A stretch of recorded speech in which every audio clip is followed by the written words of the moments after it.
Ada satu hal yang sering kita lupa, banyak orang nggak suka menderita sendirian. Ketika mereka terjebak dalam rasa sakit, cemas, drama, atau kepahitan hidup, sebagian dari mereka ingin orang lain juga merasakan hal yang sama. Ada juga yang ketika mereka pesimis, mereka mentertawakan optimisme orang lain. Tanpa kita sadari, mereka bisa menyedot kita, lama-lama kita juga ikut capek, ikut pesimis, ikut emosional. Pernah nggak ketemu sama seseorang yang punya banyak luka, punya banyak kemarahan, punya banyak kepahitan, dan tanpa sadar mereka terus menyeret orang-orang di sekitarnya ke dalam penderitaan itu? Ada satu hal yang sering kita lupa, banyak orang nggak suka menderita sendirian.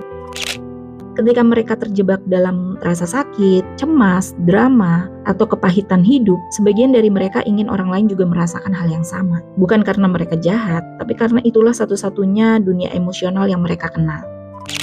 Dan ketika seseorang penuh luka, penuh ketakutan, penuh amarah, itu mendekat, mereka sering mencari teman seperjuangan, bukan teman untuk sembuh. Itu mereka lakukan karena mereka ingin memastikan bahwa mereka tidak menjadi satu-satunya orang yang jatuh. Ada orang yang ketika mereka tersakiti, mereka ingin semua orang merasakan sakit itu. Ada juga yang ketika hidup mereka kacau, mereka ingin lingkungannya ikut kacau. Ada juga yang ketika mereka pesimis, mereka mentertawakan optimisme orang lain. Dan ada yang ketika mereka gagal, mereka mencoba meyakinkan kita bahwa kita pun akan gagal.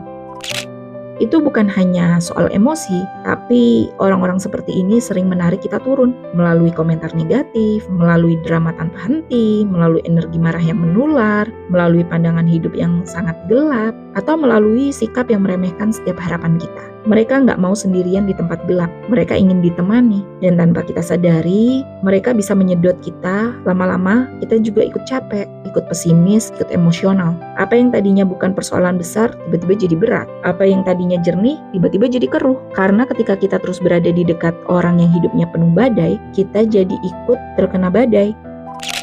Itulah mengapa menjaga batas diri dan menjaga ketenangan batin itu sangat penting. Karena luka orang lain bisa menular kalau kita nggak punya kesadaran. Poin terpentingnya adalah kita selalu punya pilihan, kita selalu punya kuasa untuk menentukan apakah kita mau ikut turun ke level mereka atau kita memilih untuk tetap berdiri tegak dengan diri kita sendiri. Hanya karena seseorang mengajak kita menderita seperti mereka, bukan berarti kita harus ikut menderita. Hanya karena mereka hidup dalam kegelapan, bukan berarti kita harus mematikan cahaya dalam diri kita.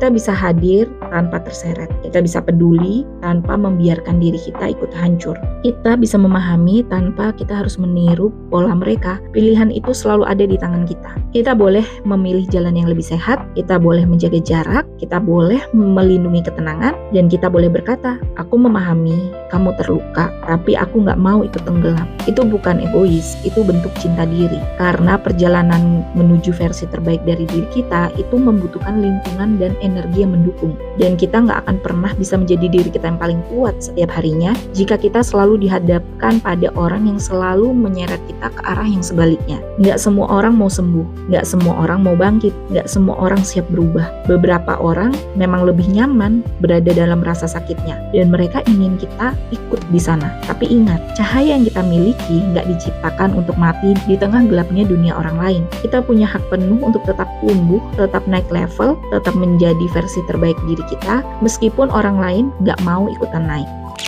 Tetap pilih diri kita, tetap pilih masa depan kita, tetap pilih cahaya dalam hidup kita. Karena pada akhirnya yang menentukan hidup kita bukanlah lingkungan kita, dan bukan orang-orang yang menarik kita turun, tapi keputusan kita sendiri.